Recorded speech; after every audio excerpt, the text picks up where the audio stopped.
안녕하세요. 사연 읽어주는 남녀입니다. 지금 보이시는 그림 속 남자, 관상이 어때 보이나요? 눈매가 날카로운 게 꽤나 무서워 보입니다. 만약 여러분의 사위에게 무서운 비밀이 있는 걸 알게 되었다면 여러분은 어떻게 행동하시겠어요?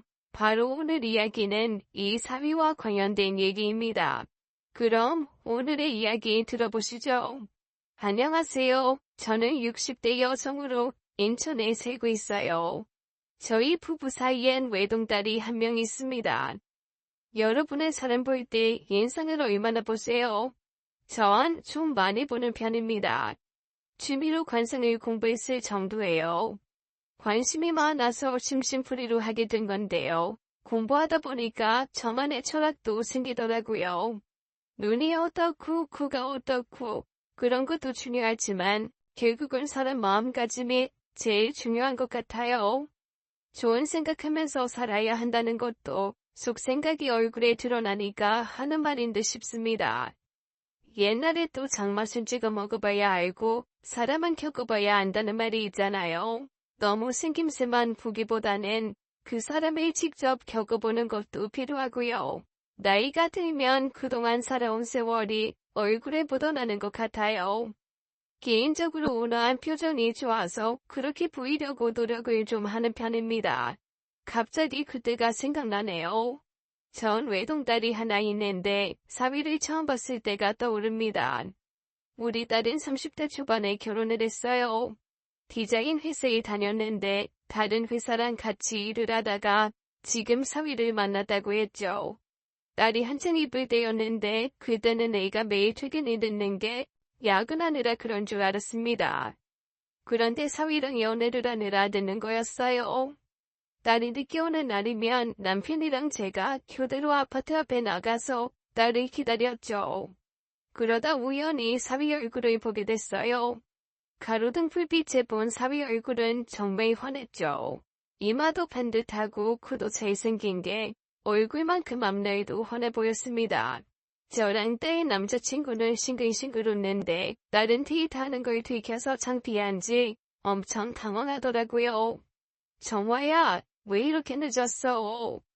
엄마, 왜 나와 있어? 왜 나와 있긴, 너 기다렸지? 근데 옆에 누구야? 그 청년은 허리를 90도로 굽혀서 인사를 하더라고요. 안녕하세요, 어머니. 정화 남자친구 김정우라고 합니다. 시간이 너무 늦어서 일찍을 데려다 주고 있었어요. 죄송합니다. 다음엔 좀 더 일찍 헤어질게요. 놀다 보면 그럴 수 있죠. 우리 정화 데려다줘서 고마워요. 그럼 조심해서 가요. 청년은 가겠다고 저한테 씩씩하게 인사를 하더니 정화를 애틋하게 보더라고요. 제가 있어도 헤어져서 아쉬운 건 숨기지 못했죠. 우리 딸은 얼굴이 새빨개져서 눈짓으로 잘 가라고 하고요. 전 몰래 웃었습니다. 둘이 너무 예쁘더라고요. 그날 밤 딸이 얘기해줬는데 1년 정도 사귀었고 진지하게 만나는 사이라는 걸 알게 됐어요. 남편과 전 깜짝 놀랐죠. 딸이 연애하는 줄 전혀 몰랐거든요. 외동딸인 우리 정화를 남편이랑 전 구미야오기야 아주 귀하게 키웠습니다. 결혼도 길게 할 줄 알았어요. 만나는 남자 없냐고 하면 대답도 잘 안 하고 선볼 생각 없냐고 물어봐도 시큰둥했거든요. 남편은 저한테 그 청년 얘기를 듣더니 궁금한 것도 많고 한편 걱정스럽기도 했나봐요. 뭐하는 청년인지 어떤 집안 아들인지 물어보니까 아주 기본적인 것만 대답하고 얘기를 끝내려고 하더라고요. 제가 그 청년이란 언제 밥이라도 한번 먹자고 하니까 아직 그럴 때는 아니라고 때가 되면 정식으로 소개하겠다고 하더니 자기 방으로 쏙 들어갔습니다. 아무래도 쑥스러워하는 것 같았어요. 그 청년 인사도 시원시원하게 잘하고 예의가 아주 바르더라고요. 당신네가 관상 좀 보는 거 알죠? 신수가 원한 게 부모 덕도 있고 나이 들수록 잘 사는 얼굴이었어요. 함에 얼마나 잘 봤으려고. 나도 제대로 봐야지 안 그래? 저 녀석이 관심 없는 척 하더니 연애를 다 하고 기분 이상하네. 기분이 이상하긴 박수칠 일이지. 우리가 너무 기고 키워서 그래요. 정화도 벌써 29이잖아요. 그 뒤로 딸의 기가 시간은 좀 앞당겨졌습니다. 아무래도 그날 일이 둘 다 마음에 거는 것 같았죠. 시간이 꽤 흐르고 그 청년 제대로 한번 소개시켜달라고 해도 딸은 묵묵부답이었습니다. 남편이랑 처만 애 같았죠. 딸의 정화는 신중하고 침착한 애였어요. 소개를 시켜주지 않는 데는 다 이유가 있을 것 같아서 보채지 않고 기다렸습니다. 그래도 초발심이 나긴 하더라고요. 차라리 몰랐으면 모를까 얼굴까지 봤는데 딸이 너무 숨기는 것 같아서 몇 번은 잔소리도 했습니다. 우리 딸은 좋게 말하면 생각이 깊은데 나쁘게 얘기하면 지나치게 꼼꼼하고 이리저리 재는 게 많은 아이예요. 또 겁도 얼마나 많은지 어릴 땐 방에 들어온 벌레 한 마리만 봐도 울고불고 잠도 못 잤죠. 동생이 있으면 좀 나았을지도 몰라요. 하지만 정화 낳고 제가 몸이 안 좋아서 둘째를 못 낳았습니다. 그저 딸 안에 있는 거 불면 날아갈까 주면 꺼질까 애지중지 키운 것도 영향이 있었겠죠.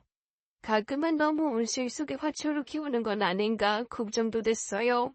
하지만 어디 가서 쓸데없는 짓 안 하고 자기 앞가림 잘하는 것 같아서 커서는 그런 생각을 안 했죠. 그런데 결혼할 때가 되니까 슬슬 염려가 되더라고요. 신중하지만 겁 많고 조금은 소심한 성격 때문에 어른 노릇해야 할 때 힘들어하면 어쩌나 그런 생각이 드는 게 사실이었죠.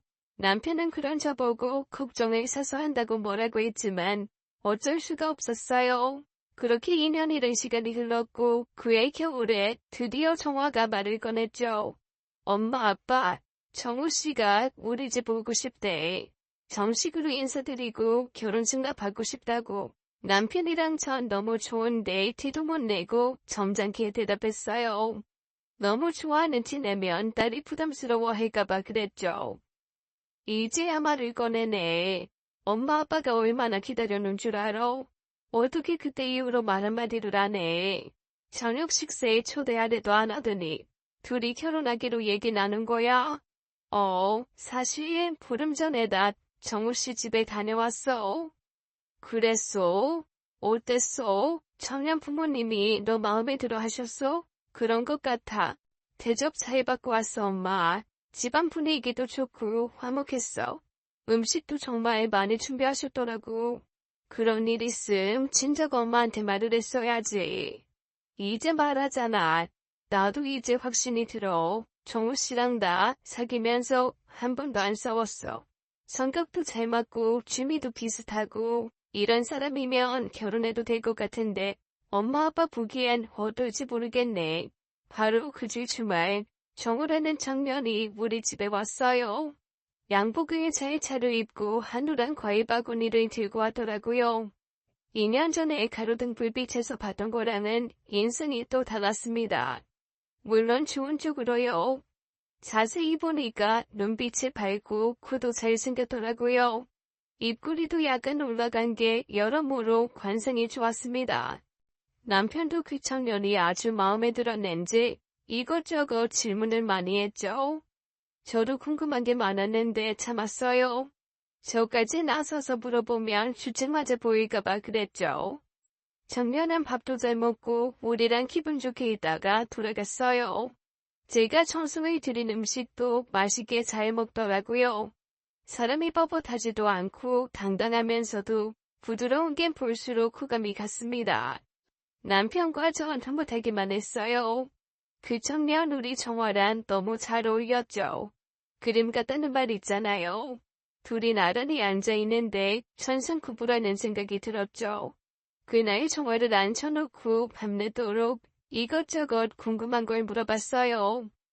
정화야, 엄마랑 아빤 그 청년이 너무 마음에 들더라. 말해봐. 2년 동안 연애하면서 싸움 한 번 안 했다는 게 사실이야? 어떻게 잘해줬어? 일단 배려심도 많고 사람이 되게 따뜻해. 사소한 거짓말도 안 하고 약속도 잘 지키고 둘이 있으면 화낼 일이 없어. 너무 마음 편하고 좋아. 그래, 무엇보다 인상이 좋더라. 웃는 얼굴도 선하고 둘이 있으니까 닮았던데 너무 잘 어울려서 눈을 못 떼겠더라. 우리 그런 말 많이 들었어. 진짜 신기해. 닮은 사람이 잘 산다잖아. 신랑감 잘 골랐다 우리 딸. 아빠도 마음에 드신데? 아께 이것저것 묻는 거 너도 봤지? 아끼는 낚싯대도 꺼내 보여주고. 그게 무슨 뜻이겠어? 하긴 아버지 그렇게 얘기 많이 하는 거 처음 봤어. 정우 시집에서 상견례 얘기 나오는 것 같던데. 엄마, 솔직히 나 떨려. 양가 부모님 모시고 무슨 얘기를 어떻게 해야 하지? 네가 걱정할 거 없어. 상견례 때는 부모들이 알아서 하는 거지. 진짜 우리 딸이 시집 가나 보다. 실감이 안 나네. 내일매일대로 곧 양가 상견례가 잡혔습니다. 알고 보니까 그 청년은 부잣집 막내 아들이었어요. 박사돈이 제조업을 크게 하시고 지방에 공장도 여러 개 있었죠. 내심 놀랍기도 하고 집안 차이가 나서 좀 걱정도 되더라고요. 하지만 얘기를 나눠보니까 사돈 내외는 겸손하고 소박하신 것 같았습니다. 옷차림부터 요란스럽지가 않았어요. 다 좋았는데 뜻밖의 얘기 듣게 돼서 조금 놀랐죠. 시댁에선 둘이 결혼하면 얼마 동안은 같이 데리고 살고 싶다고 했습니다. 큰딸은 사위 따라 프랑스에 가서 정착했어요. 정우 결혼하면 2년 정도라도 애들이 들어와 살면 어떨까요? 집이 넓기도 하고 실은 저희 바깥 양반이 건강이 좀 안 좋아서요. 아들 며느리랑 처음 몇 년은 가깝게 지내고 싶다고 하네요. 오해하지 마세요. 하이 강제성은 없습니다. 이것도 애들로 이사가 중요하죠. 하이 다만 제 뜻이 그렇다는 겁니다. 그 얘기 듣고 전 걱정을 했죠. 아무리 좋은 시부모라도 한 집에서 사는 건 쉬운 일이 아니잖아요. 전 집에 와서 딸을 붙잡고 물었습니다. 결혼에 시댁 들어가 사는 거 어떻게 생각하냐고요. 근데 정화는 벌써 예비사위랑 얘기를 다 했더라고요. 그런 걸 왜 너만 알고 있었어? 내가 얼마나 놀라는지 알아? 괜히 미리 걱정할까봐 얘기 안 했지.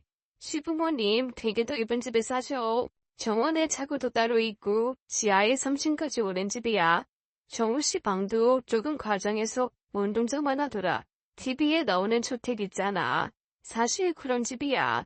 결혼해서 시댁 들어가게 되면 3층 통째로 쓰라고 하셨어. 그랬어? 아유 그렇다면 또 얘기가 달라지지. 복잡거리면서 사는 거 아니면 뭐. 그래도 매일 아침 저녁으로 시부모님 뵙는 거 쉬운 일 아닐 거야. 넌 각오돼 있어? 무슨 각오까지 필요해. 엄마 아빠처럼 생각하면 되지. 전 사돈댁의 재력에 또 한 번 놀랐습니다. 한편으로 우리 딸이 그런 부잣집에 시집 간다는 게 좋기도 했어요. 그래도 안심이 안 됐죠. 정화 말하는 거 보니까 겉만 어른이지 속은 애였습니다. 어떻게 시부모님이 진정 부모 같겠어요. 사실 전 신혼 초에 시어머니와 함께 살면서 마음고생을 많이 했었어요. 일찍 홀로되신 시어머니가 큰아들인 제 남편을 한평생 바라보고 사셔서 그런지 저를 두통 예쁘게 봐주시지 않더라고요. 남편이랑은 겸상도 못했고 늘 어머님과 남편밥만 따로 차렸죠. 이건 정말 옛날 일인데 가끔은 남편과 제가 방에 누워 있으면 그 사이에 와서 주무실 때도 있었어요.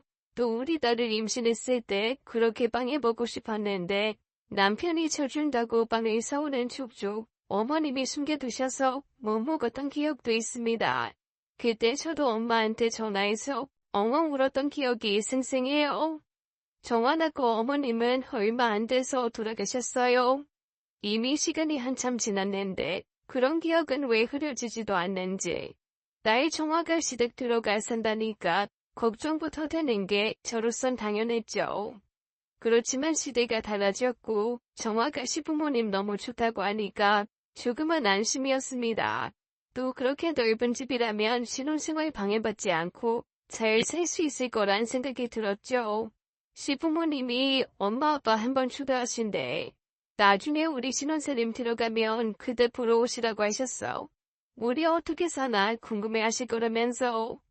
그러면 너무 좋지. 그래도 정화야, 쉽진 않을 거야. 남편이랑 사는 것도 처음엔 생각보다 낯설 거고, 조금씩 적응은 해야 할 거야. 걱정 마, 엄마. 내가 잘할게. 딸이 씩씩하게 나오니까 저도 안심이 됐죠.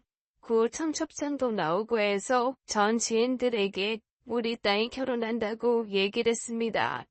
점심 사주면서 결혼 준비 어떻게 하고 있는지, 사위는 어떤 사람인지, 신혼집은 어디에 마련했는지 그런 얘기를 하는데, 어렸을 때부터 저를 그렇게 시기 질투하던 동창이 뼈있는 말을 하더라고요.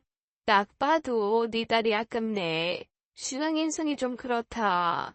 넌 관상 공부한다는 애가 사위 얼굴도 안 봤니? 무슨 소리야? 우리 사위 얼굴이 뭐가 어때서?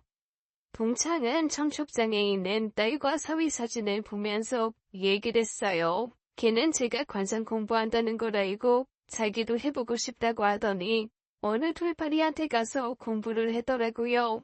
전 어디 가서 함부로 관상 얘기 안 하는데 그 동창은 조금 공부한 것 같고 이러쿵저러쿵 늘 말이 많았죠. 다른 동창 애들한테도 그렇게 말한 적이 있어서 놀랍지도 않았습니다. 그래도 우리 사위 얘기니까 신경을 쓰였어요. 눈 사이가 좀 좁은 거 아니야? 콧구멍도 보이고. 웨딩 사진이면 신경 써서 찍었을 텐데 인상이 너무 별로다. 무슨 소리야. 우리 사위 인상이 얼마나 훤한데. 기분 좋게 먹었던 점심이 엉치는 것 같았죠. 그 동창 얘기에 다른 친구들도 청첩장을 다시 열어보더라고요. 잘생겼는데 왜 그러냐고 다들 한마디씩 했습니다. 저도 어이가 없었죠. 제 눈엔 우리 사위 전혀 그렇게 안 보였거든요. 실제로 보면 인상 더 좋아. 사진도 괜찮은데 왜 그래? 요 작은 사진 안에 이목구비가 그렇게 소명하게 보이니? 난 안 보이는데. 그런 거 직접 봐야 제대로 알 수 있지. 분위기가 냉랭해지니까 다른 친구가 애써 분위기를 띄우더라고요. 왜들 이래? 좋은 일 앞두고. 그리고 요새 그만 사진 보고 사람 인상을 어떻게 알겠어? 실제로 봐야 알지. 미순이가 사과해. 향자가 밥도 샀는데 너 이럴 거야. 난 있는 그대로 얘기를 한 건데 왜들 그러냐? 뭐 미안하게 됐다. 향자 너 화났니? 전 많이 불쾌했지만 이런 날 화내고 싶지 않아서 그냥 넘어갔어요. 집에 가는데 생각할수록 화가 나더라고요. 미순이 걔는 학교 다닐 때부터 제가 뭘 하기만 하면 그렇게 질투를 하고 시샘했죠. 동창회에서도 걔는 안 보고 싶었는데 꼬박꼬박 나와서 애들 속을 한 번씩 뒤집고요. 이번엔 제 차례인 것 같았습니다. 기분 나쁜 생각 계속해봤자 저만 손해니까 그냥 잊어버리자 했어요. 우리 사위 관승이 얼마나 좋은데 걔는 알지도 못하고 그래. 전 집에 와서 커다랗게 인화한 애들 결혼 사진은 자세히 들여다봤죠. 아무리 봐도 미순이 얘기는 엉터리였어요. 순백이 웨딩드레스를 입은 우리 딸 정화 곁에 믿음직스럽고 인물이 훤한 사위가 든든하게 서 있었습니다. 보기만 해도 흐뭇했어요. 곧 결혼 날짜가 다가왔고 딸 정화는 아주 기쁘고 행복하게 결혼을 했습니다. 사위도 얼마나 늠름하고 근사했는지 몰라요. 결혼식에 온 친척 친구들도 다 선남선녀라고 했죠. 다만 비순이라는 친구만 뭐가 마음에 안 드는지 표정이 좋지 않더라고요. 전 신경 쓰지 않았습니다. 신혼여행을 다녀온 딸과 사위는 저희 집에서 하룻밤 자고 시댁으로 들어갔어요. 아무리 부잣집이고 생활 공간이 분리됐다고 해도 시댁에 들어가 사는 거였기 때문에 전 딸이 늘 걱정이었죠. 하지만 매일같이 딸은 전화를 했고 늘 밝은 목소리였어요. 엄마, 오늘은 시부모님 병원에 가셔서 집에 정우 씨랑 나뿐이야. 아버님 검사하실 게 있어서 두 분 안 계셔. 그래, 걱정할 만한 일은 아니고, 정기적으로 검사하시는 게 있어서 가신 거예요. 저녁은 먹었니? 김밥 먹었어요. 어머님이 바쁘신데도 싸놓고 가셨어. 내가 지나가는 말로 먹고 싶다고 했는데 언제 다 준비를 해주셨더라고. 우리 어머님 솜씨가 엄마랑 똑같아. 음식 다 맛있어. 우리 이거 먹고 영화 보러 갈 거야. 아빠는 뭐 하셔? 혼자 바둑 두시지. 우린 신경 쓰지 말고 데이트 재밌게 해. 그런 얘기 말고도 시어머니가 간장게장을 해주셨다거나 이것저것 잘 챙겨주신다는 얘기를 고잘 하더라고요. 그렇게 딸이 결혼한 지 6개월이 지났습니다. 그동안에도 딸은 결혼해서 행복하다면서 하루에 한 번씩 저와 꼭 통화를 했어요. 딸이 마음 편히 잘 사는 것 같아 저도 긴장이 풀어졌죠. 사위도 변함없이 정화를 챙겨주고 잘해준다고 들었어요. 동창들을 만나러 나가면 그렇게들 궁금해하더라고요. 딸내미 시댁 들어가 산다면서 힘들다고 하네. 사돈 내외가 워낙에 인품이 좋으신가 봐. 정화가 매일같이 전화하는데 목소리가 항상 밝아. 집도 대저택이라면서 정화가 시집은 진짜 잘 갔다. 결혼식 날에도 우리 다 봤잖아. 너네 사돈 엄청나게 부티나던데. 그랬어? 상견례 때는 전혀 몰랐다니까. 평소에는 수박하게 사신데. 집만 좀 크다 뿐이지 우리랑 사는 거 똑같아서 정화가 편한가 봐. 그날도 얘기를 듣던 미순이가 또 시비를 걸었습니다. 이상하게 전 걔가 하는 말은 다 시비 거는 것처럼 느껴졌어요. 무슨 말을 해도 좋은 얘긴 하나도 없었거든요. 그날도 마찬가지였죠. 미리 좋아하지 마 향자야. 결혼하고 한 달밖에 더 됐니? 내가 말했지. 사위 인상 별로라고. 처음이야 좋지. 살아봐야 알 거다. 애들도 결혼시킨 마당에 또 그 얘기 읽어내니 그날은 이상하게 더 화가 나더라고요. 전 미순이한테 따졌습니다. 참는데도 한계가 있으니까요. 넌 말을 해도 우리 내 시집가서 잘 사는 게 그렇게 못마땅하니? 사회 인성이 어떻다고 자꾸 그러는 거야. 내가 관상 공부를 해도 너보다 몇 년은 더 했어. 왜 자꾸 엉터리 같은 얘기를 하는데. 향자 너 배운 거 매장관이구나. 어디 가서 관상 공부했다고 하지 마라. 딱 보니까 사기꾼의 거짓말쟁이 관상이더구만. 그런 것도 안 보이니? 얘가 정말. 야, 너 말 다 했어? 왜 이제 막 결혼한 우리 애들한테 학담이야? 뭐, 사기꾼의 거짓말쟁이. 너 그 말에 책임질 수 있어? 나 명예훼손으로 확 고소해버린다. 얼씨구 웬 법타령. 니 딸 걱정돼서 해주는 말인데 왜 열을 내고 그래? 기분 나빠 죽겠네. 왜 그렇게 장난 척이야? 꼴 사나워 못 보겠다. 재미없어 죽겠네. 나 먼저 간다. 그래 미순이 너. 앞으로 동창회 나오지 마. 매일금마다 남 흉보고 못된 말만 하고. 너 때문에 내가 몇 년은 더 늙은 것 같아. 미순이는 자리를 떴고 같이 있던 친구들이 다 절망이었어요. 친구들이 저한테 진정하라고 하면서 미순이 아들 얘기를 해줬습니다. 알고 보니까 미순이 며느리가 애를 낳고 6달도 안 돼서 집을 나갔더라고요.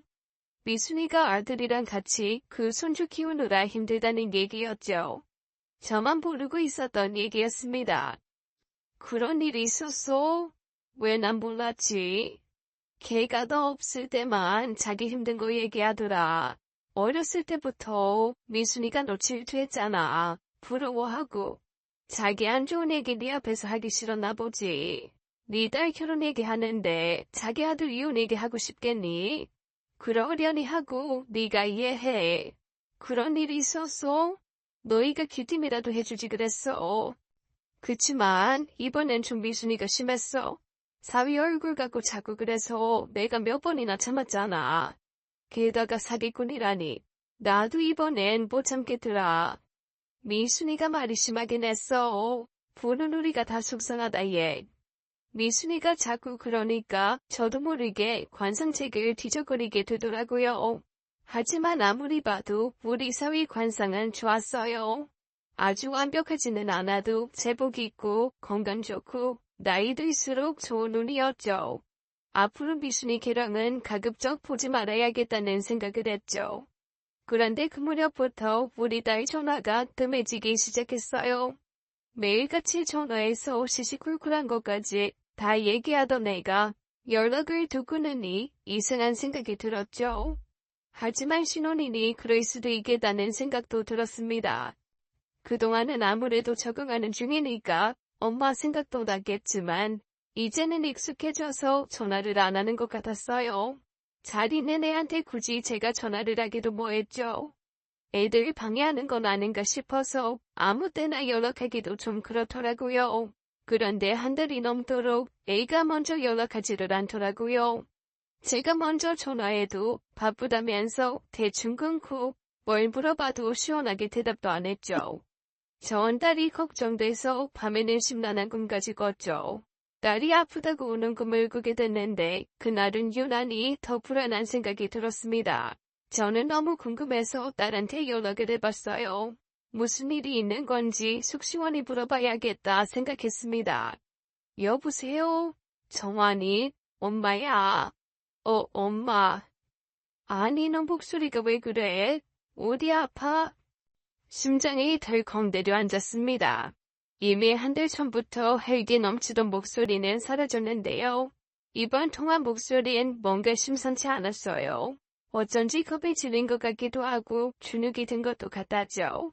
정화야, 왜 그래? 무슨 일 있어? 어디 아프기라도 한 거야? 어젯밤에 네가 꿈에 나와서 아프다고 울었어. 엄마 꿈이 맞았나? 여보세요? 정화야, 왜 말을 못해? 전화가 끊어졌나?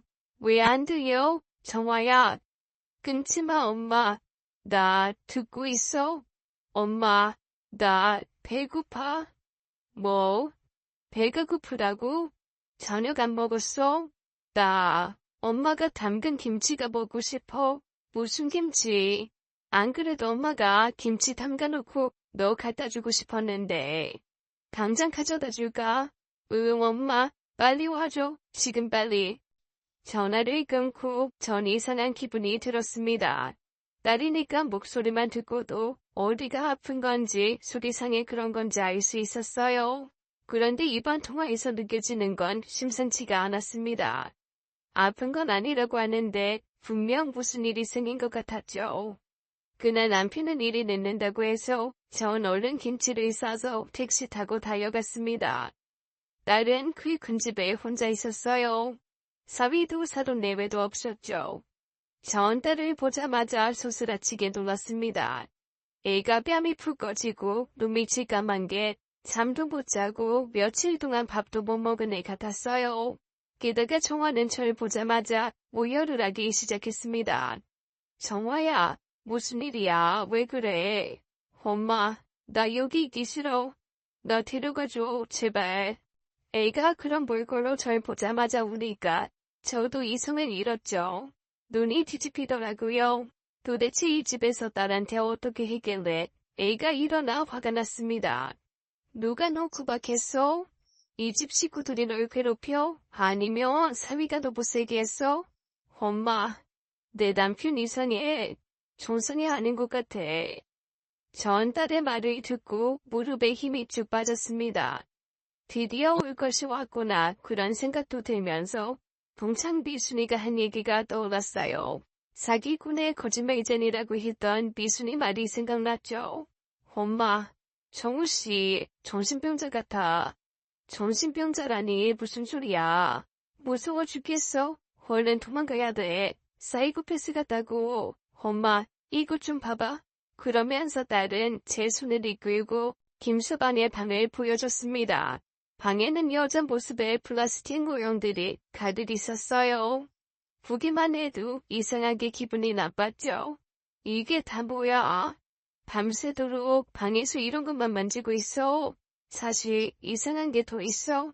근데 정우씨 들어오기 전에 여기 나가야 돼. 빨리 다 데려가줘 엄마. 정화야, 어떻게 된 건지 차근차근 말해봐.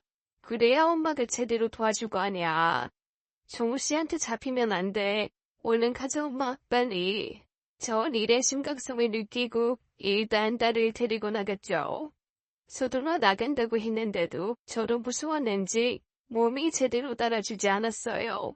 딸이 너무 떠니까 저까지 떨려서 발이 제대로 떨어지지 않더라고요. 간신히 딸을 데리고 대문까지 내려왔는데 그때 사위와 마주치고 말았습니다. 순간 얼마나 놀랐는지 식은땀이 나고 숨이 멎는 것 같더라고요. 딸의 손을 잡고 있었는데 애의 몸이 순식간에 굳어지는 게 느껴졌습니다. 어떻게든 감정을 들키지 않으려고 노력하면서 전딸의 손을 꽉 잡아줬어요. 우리가 도망가는 줄도 모르고 사위네 활짝 웃더라고요. 장모님 먼저 오셨어요. 더 노시다 가시지 벌써 가세요. 안 그래도 제가 정화한테 처갓집 가자고 했었는데 장모님이 직접 오셨네요. 내가 김치를 담갔는데 사돈어른이랑 김서방 좀 보라고 갖고 왔어. 김치 냉장고가 어디 있는지 몰라서 현관에 대충 뒀는데 자네가 좀 넣어줘. 아이 김치요? 할부가 오셨을 텐데 저 부르시지 그러셨어요. 겸사겸사 정화도 보러 올 겸 해서 왔지. 그때 딸이 나섰죠. 저랑 잠깐 데이트하고 오겠다고 둘러대더라고요. 사위는 천천히 놀다 오라며 순순히 저희 보내줬습니다. 정화야, 장모님이랑 헤어질 때 나한테 연락해. 내가 장모님 모셔다 드릴게. 당신은 뭐 할 건데? 내 방에 살게 있어서 잘 다녀와. 장모님, 이따가 연락 주세요. 제가 차로 모셔다 드릴게요. 그래 김서방 들어가게. 사돈어른들께도 안부 전해드리고 사위가 대문 안으로 들어가고 몇 분 뒤 딸과 전투로까지 미친 듯이 뛰었어요. 택시를 잡아 타고 우리 집으로 향했죠. 딸은 택시 안에서도 부들부들 떨었습니다. 저도 심장이 떨려서 어떻게 버텼는지 몰라요. 머릿속으로 5만 가지 생각이 다 들었죠. 우리 딸이 맞고 살았나? 학대당한 건가? 사위의 웃는 얼굴이 떠오르면 소름부터 돋았습니다. 집에 도착하자마자 전 딸에게 어떻게 된 건지 물어봤어요. 그리고 기절할 만한 얘기를 듣게 됐죠. 엄마, 김서방 아무래도 사람 죽인 살인마 같아. 사이코패스라고 들어봤지? 감정을 못 느끼는 사람. 나 이상한 거 봤어. 처음엔 꿈인 줄 알았는데 아니더라고. 전 기겁을 해서 딸한테 되물었죠. 뭐 살인마? 그게 무슨 소리야? 너 지금 제정신이야? 내가 다 봤어. 그 사람 밤마다 자기 방에서 이상한 여자 모형 만지작거리더니 얼마 전부터 내가 잠들면 몰래 지하실로 내려가는 거야. 이상해서 하루는 내가 따라가 봤는데 글쎄 거기 여자 시신이 있었어. 전 딸한테서 들은 엄청난 얘기에 할 말을 잃었죠. 얘가 제정신으로 하는 말인지 알 수도 없었어요. 전 자꾸만 청아한테 물어봤죠. 너 지금 청아 개봉과 얘기하는 거냐고 다그쳤어요. 그럴 수밖에 없는 게 너무 무시무시한 얘기라 만약 그게 사실이라면 감당할 수 없을 것 같았습니다. 나도 처음엔 못 믿었어. 내가 잘못 본 줄 알았다고. 근데 진짜였어. 엄마 나 어떡해? 무서워 죽겠어. 김서방이 지하로 내려가서 그 여자 시신을 아유 말하기도 싫다. 그걸 어떻게 했는데 언제부터 거기 있었어? 모르겠어. 언제부터 있었는지는. 근데 상태가 멀쩡한 걸로 봐서 최근 같아. 나한텐 전이나 지금이나 똑같아. 그래서 더 소름 끼쳐 엄마. 나 어떻게 해야 돼? 시부모님도 모르시는 것 같아. 아니 혹시 아시는데 나한테만 감추시는 건가? 믿을 수가 없는 얘기였습니다. 그러나 딸이 추체한 몰골이 그게 사실이라는 걸 증명하고 있었어요. 이런 거짓말을 꾸밀 수 있는 애도 아니고 애 꼴이 이렇게 됐을 리도 없었죠. 왜 경찰에 신고 안 했어? 넌 그걸 다 알고도 김서방이랑 같이 있었던 거야. 엄마, 경찰에 신고했다가 그 사람이 해코지라도 하면 어떡해. 나뿐만 아니라 엄마 아빠한테도 복수하겠다고 할 수 있잖아. 그렇게 무서운 짓을 저지르는 사람이 뭔들 못하겠어. 나 이혼할래. 그 편이 나을 것 같아.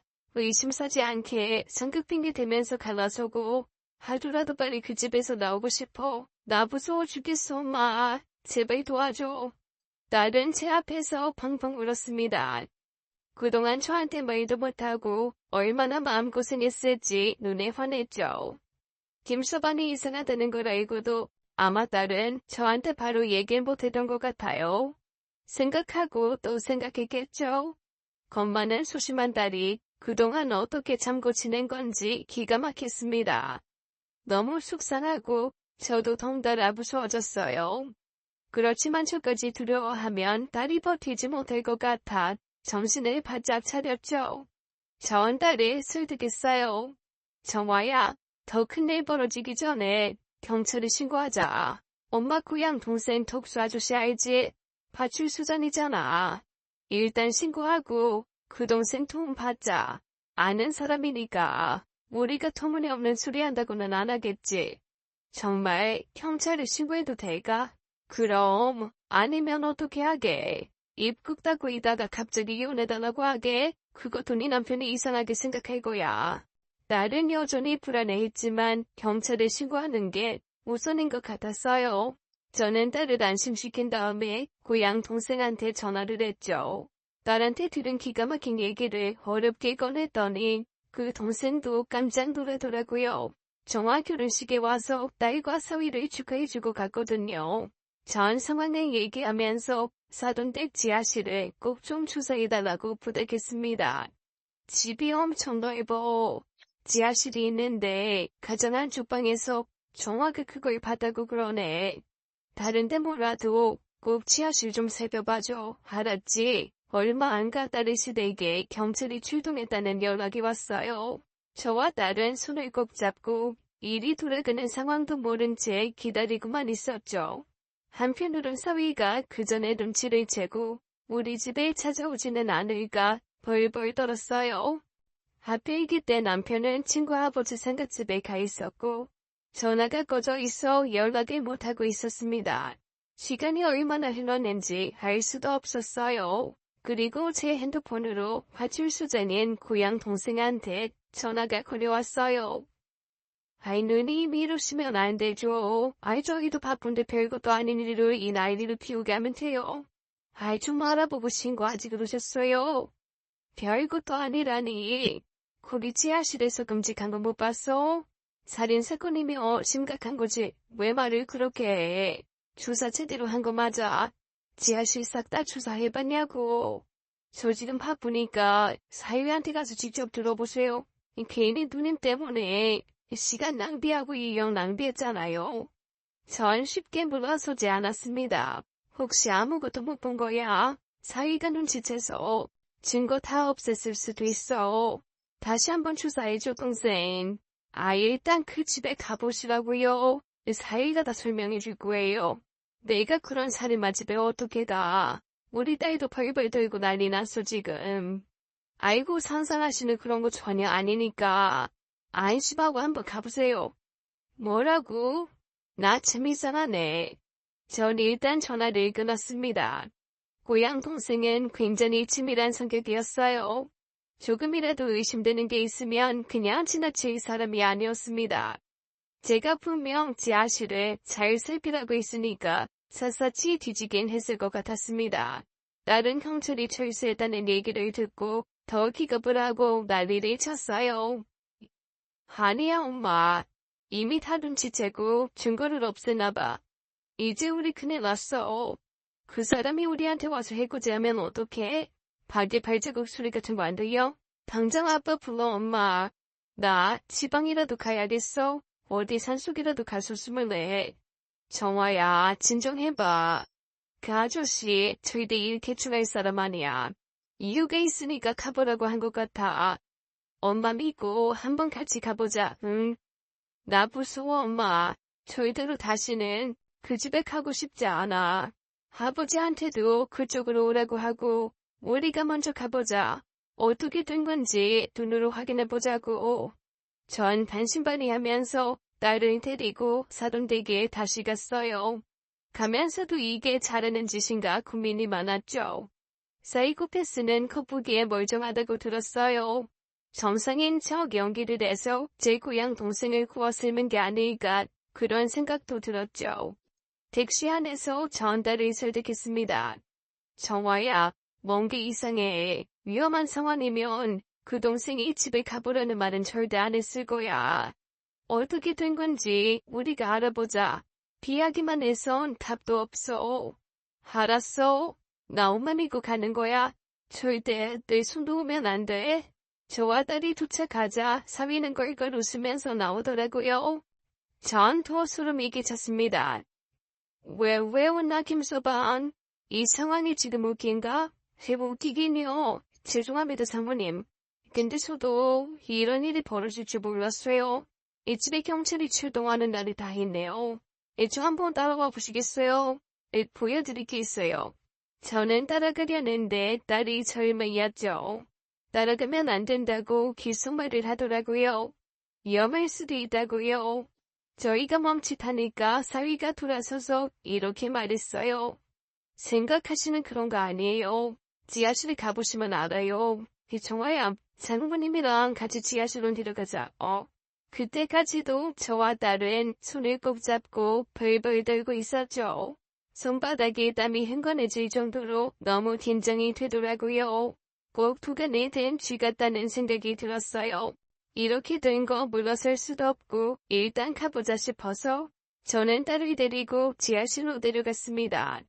조명이 지하로 내려가는 계단과 지하실 전체를 환하게 비추고 있었죠. 딸은 여기가 이렇게 밝은 건 처음 봤다면서 어리둥절해했어요. 넓은 복도를 지나 사위는 어떤 방문을 하나 열었어요. 안에 들어가자마자 저와 딸은 소리를 지르면서 주저앉았습니다. 이게 뭐야? 사람 십자가야. 사상해주세요.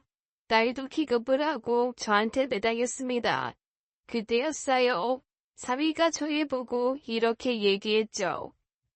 장모님 좋아야. 이거 가짜예요. 사람 모양 인형이라고요. 정신 좀 차려보세요. 뭐라고? 진짜 아니에요. 와서 직접 보세요, 장모님. 만져도 보시고요. 이제야 딸과 전 정신을 조금 차릴 수 있었어요. 가짜 모형이라는 얘기에 후들거리는 다리에 힘을 주고 겨우 일어날 수 있었죠. 그리고 용기를 내서 커다란 책상 위에 누워있는 얼핏 보면 여자 시신 같은 곳에 가게히 다가갔어요. 자세히 보니까 정말 모조품 인연이더라고요. 만져보니까 확실히 더 알 수 있었죠. 이거 영화 촬영용 특수 모형이에요. 제가 다 만들었고요. 영화 촬영하는 데 쓰는 거라고? 특수 모형? 네, 덤이라고도 하는데요. 교통사고 시험용이나 영화 촬영용으로 쓰려고 실감나게 만들어요. 그런 만큼 가격도 비싸고요. 이걸 보고 정하게 오해한 것 같아요. 경찰들도 처음엔 놀라긴 하더라고요. 제가 너무 실감나게 만들었나 봐요. 그러니까 이걸 자네가 만들었다는 얘기야? 영화 일을 하고 있었어? 네, 사정이 있어서 정아 몰래 만들고 있었는데 이걸 바보를 줄 몰랐어요. 정아가 지하실로 아무 이유 없이 무섭다고 찾아 안 내려와서 모르는 줄 알았거든요. 죄송합니다, 장모님. 미안해, 정아야. 이런 상황 만들어서.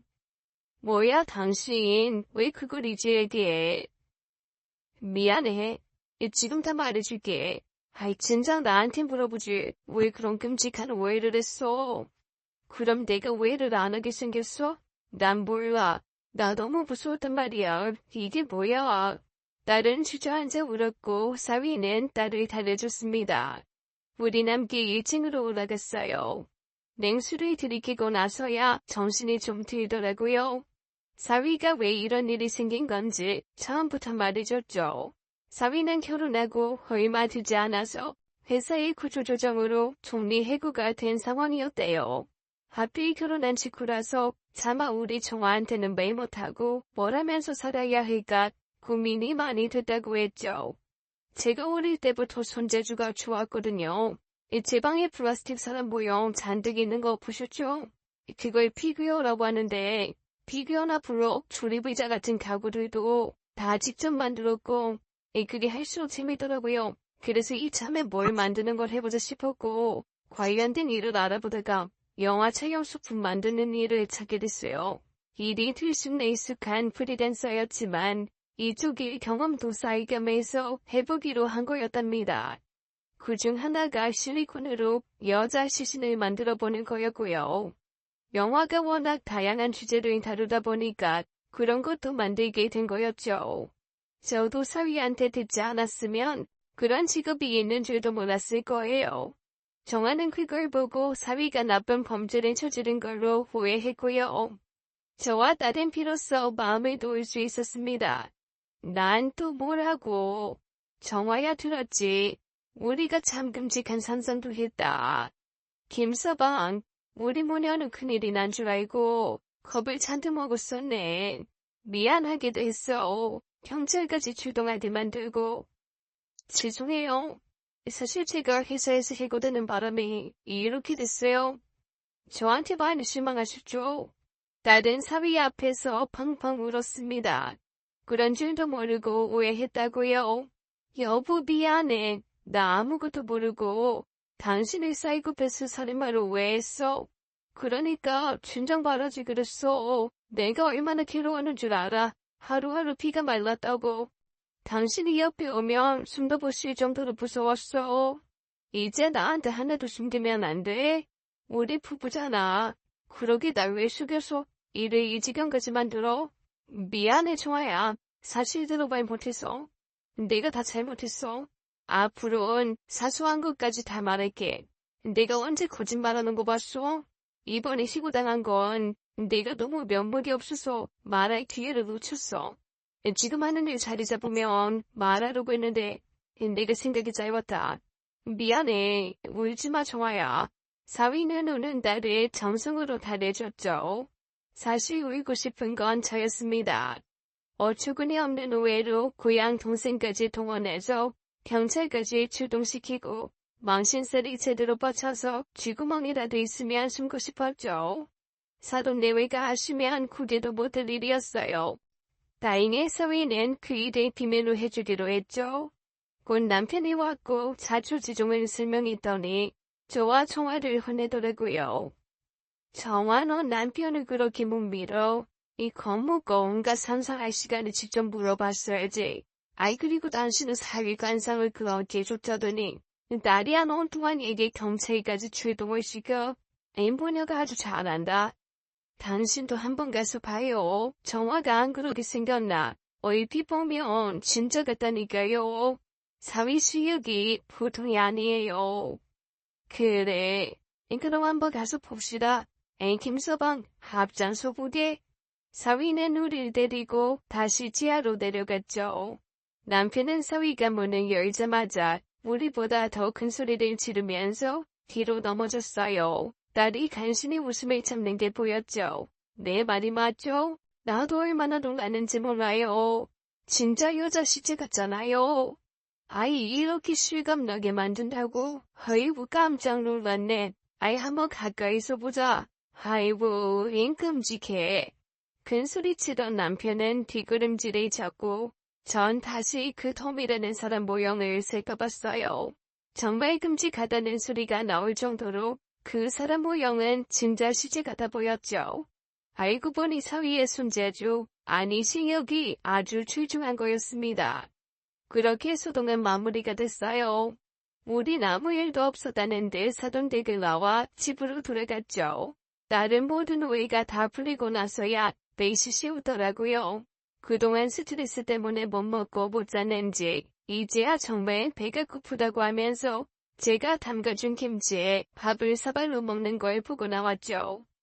여보, 정말 별일이 다 있네요. 아이 정아저 겁장이가 얼마나 무서웠겠어? 아 근데 사위 실력도 대단하네. 아이 누구라도 속았어. 지금은 프리랜서라고 하는데 일이 많이 들어왔으면 좋겠네요. 그래도 아버지 재력 믿고 논다 소리 안 하고 뭐래도 열심히 하는 게 믿음직스럽지 않아요. 김서방, 아야 아주 보이스러운 마음에 들어. 그건 저도 마찬가지였습니다. 얼마 안 간 반가운 소식이 들려왔어요. 정화 말로는 영화사에서도 우리 사위 실력을 인정해서 일이 엄청 많이 들어온다고 하더라고요. 엄마, 우리나라 최고 영화사이지. 이름만 대면 얼마나 감독님들도 다 정우 씨만 찾는데 실력이 독보적이라 여기저기서 의뢰가 많이 들어와. 정우 씨 요새 엄청 바빠. 지하 작업실에서 나오지도 못한다니까. 우리 사위가 정말 대단하네. 경험 삼아 해본다더니 그 수준이 아니잖아. 어머님 아버님도 처음엔 싫어하셨는데 정우 씨가 설득했어. 그리고 엄마, 그런 인체 모형 가격이 생각보다 엄청 비싸더라고. 나도 알고 깜짝 놀랐어. 정우 씨가 주문받아서 제작하는 건 몇 천만 원에서 억대까지 간대. 전다 얘기를 듣고 정말 놀랐어요. 사위 실력이 좋으니까 까다로운 주문도 많이 들어오는 것 같았습니다. 사위는 차분히 입지를 다지더니 점점 작업 실력을 뽐내게 됐어요. 자차 실력 있는 특수분장사로 승승장구하게 됐죠. 그 후에 동창회에 나가면 친구들이 한마디씩 하더라고요. 현자 사위가 재주가 좋네. 날 결혼시킬 때는 분명 회사원이라고 했잖아. 특수분장인가 뭔가로 그렇게 돈을 잘 번다며? 정리해고 되는 바람에 회사 그만두고 시작한 일이 대박이 난 거야. 원래도 손재주가 좋았대. 이것저것 직접 잘 만들고 전 친구들의 부러움을 한 몸에 받았죠. 그러나 잘난 척하고 싶진 않았습니다. 사위가 잘 나가는 거지 제가 잘 나가는 건 아니었으니까요. 그런데 한 친구가 이런 얘기를 꺼냈죠. 미순아, 너희 항자 사위 보고 거짓말쟁이라고 했잖아. 아니다, 사기꾼이라고 했던가. 어디가 거짓말쟁이고 사기꾼인데 지금이라도 해명해봐. 그래, 내가 잘못 봤다. 됐니? 사람이 실언할 수도 있지. 꼭 그 얘기 지금 꺼내야 술이 시원해. 저는 딴 곳으로 얼굴을 돌리고 몰래 웃었죠. 동쾌한 것보다 미순이가 좀 귀엽게 느껴졌어요. 고등학교 때부터 어쩌면 그렇게 한결같은 모습인지 그 사이 저도 변했는지 미순이가 그러는 게 밉지가 않더라고요. 미순아, 네 말 절반은 맞고 절반은 틀려. 뭐? 무슨 말이야? 너도 나 놀리냐? 아니야. 우리 사위 회사 그만둔 거 비밀로 하고 있다가 한바탕 난리가 났었거든. 지금은 오해가 풀렸지만. 그치. 내가 영 엉뚱한 얘기는 안 한다니까. 그래도 난 네가 부럽다. 딸도 똑똑하고 사위도 그렇게 잘 나가고 복이란 복은 네가 다 가진 것 같아. 에휴, 난 가볼란다. 우리 수녀 어린이집 끝나기 전에 가야 돼. 애 보는 게 보통 일이 아니야. 회다리 안 쑤시는 데가 없고. 미순아, 이거 갖고 가. 이게 뭔데? 사위가 만든 애들 장난감인데 가져가서 수녀하고 놀게 해. 내가 특별히 부탁해서 가져왔어. 뭘 이런 걸 다 챙겨오니? 얼마야? 돈 줄게. 됐어, 가져가. 이거 파는 거 아니고 세상에 하나밖에 없대. 네 마음이니까 가져가서 수녀 줘. 그리고 너 건강 챙겨. 무릎도 안 좋잖아. 그렇게까지 마음 써줄 건 없는데 어쨌든 고맙다. 미순이는 새침하게 대답하고는 먼저 일어서더라고요. 그 이후 저한테 뾰족한 것도 사라지고 전보다는 잘 지내게 됐죠. 물론 관상 얘기는 둘 다 하지 않고 있어요. 어줍잖은 지식으로 서로 마음 상하는 말 하느니 입 꾹 다물고 있는 게 좋더라고요. 우리 사위는 그 뒤로도 일이 잘 풀려서 회사까지 차렸어요. 이 분야에서 최고라고 인정받기 위해 직원들과 함께 왕성하게 일하고 있죠. 게다가 딸 정확하게 임신까지 하면서 경사가 겹쳤습니다. 우리 딸은 최근에 딸을 출산했어요. 사위가 특수분장 연습을 하던 다소 음산했던 지하실은 이제 우리 수녀 놀이터로 밝고 사랑스럽게 꾸며놨습니다. 수영아, 혜미가 미끄럼틀 태워줄까? 분유 냄새 나는 뽀얗고 예쁜 수녀가 얼마나 예쁜지 몰라요. 제 핸드폰 사진첩은 수영이 사진으로 도배가 돼 있죠. 사돈 내외가 편하게 배려를 해주셔서 저와 남편은 수영이 보러 자주 갑니다. 놀이방에서 수영이랑 놀아주면서 가끔 예전 일을 떠올릴 때도 있어요. 겁먹은 정확하게 울던 모습이란 경찰 불러야 한다고 술 안 피우던 제 모습도 기억나고요. 나중에 시간이 흘러서 소녀가 크면 그때 일을 얘기할 날이 올까요? 자기 아버지가 이렇게 훌륭한 능력, 재주를 가진 사람인 걸 언제쯤 이해하게 될지 기대도 되네요. 요새는 참 직업도 많아지고 다양한 직업으로 부자가 되는 사람도 많은 것 같아요. 우리 사위도 그런 이들 중에 한 사람이고요. 제 딸도 디자인 전공이라 가끔 사위 작업실에 나가는 것 같더라고요. 어쩌면 수녀도 부모 재능 물려받아 미술 관련된 일을 할 수도 있겠네요. 얼마 전에 제가 딸에게 그랬습니다. 정화야, 수영이 키우다 보면 별의별 일 다 겪을 텐데 그럴 때마다 너 어렸을 때처럼 겁먹고 질질 짤거야. 늙어온 줄 그랬어. 수영이가 들으며 진짜인 줄 알겠네. 날 앞이라고 강한 척 하는구나. 이제 나도 강해져야지. 엄만데. 그때 생각하면 정말 창피해. 엄마 아니었으면 진짜 어디 꽁꽁 숨어서 지금까지 안 나왔을지도 몰라. 엄마 고마워. 그때 용기 내줘서. 그 겁쟁이. 우리도 좀 강하게 키울걸. 저랑 제 엄마가 웃고 있으니까 소녀딸 소영이가 저희를 빤히 쳐다보더라고요. 사위를 꼭 닮은 우리 소영이는 강하고 씩씩하게 잘 크겠죠? 애들은 사돈댁에서 계속 산다고 하더라고요. 이제 익숙해져서 편하다면서요.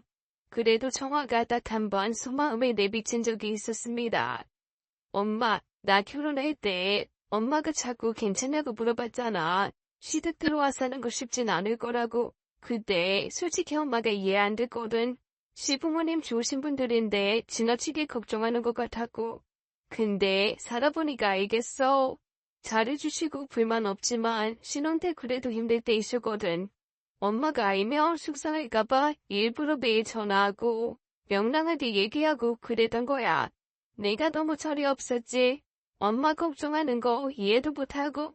이젠 너 잘 살잖아. 그럼 됐지. 철이 없긴 우리 딸 자식도 낳고 이제 어른 됐는데. 나중에 기회가 되면 엄마 옆에서 살게. 조금만 기다려줘. 하지만 기다리지 못하고 저와 남편은 사돈댁 옆 동네로 이사를 왔습니다. 가끔 산책을 나갔다가 딸과 사위 수영이와 마주치기도 해요. 딸네 식구 행복한 모습 보면 안 먹어도 배가 부릅니다. 겁 많고 여려던 우리 딸이 아이도 낳고 남편과 잘 사는 거 보면 참 마음이 뿌듯해요. 그저 우리 딸이 어디서든 행복하고 단단하게 잘 살았으면 좋겠습니다. 제 이야기는 여기까지입니다. 죄 없는 사위 잡겠다고 경찰까지 출동시킨 제 사연 어떻게 들으셨어요? 긴 이야기 들어주셔서 감사합니다. 오늘 이야기 어떠셨나요? 제가 볼 땐 따님뿐만 아니라 사연자분도 따님 못지않게 겁쟁이이신 것 같습니다. 너무 긴장하고 겁먹으면 진실도 왜곡해서 보거나 오해할 때가 생기나 보네요. 결국 경찰까지 출동하고 사위의 비밀이 밝혀졌지만 그래도 해피엔딩으로 끝나서 다행입니다. 그럼 저희는 다음 사연으로 돌아올게요.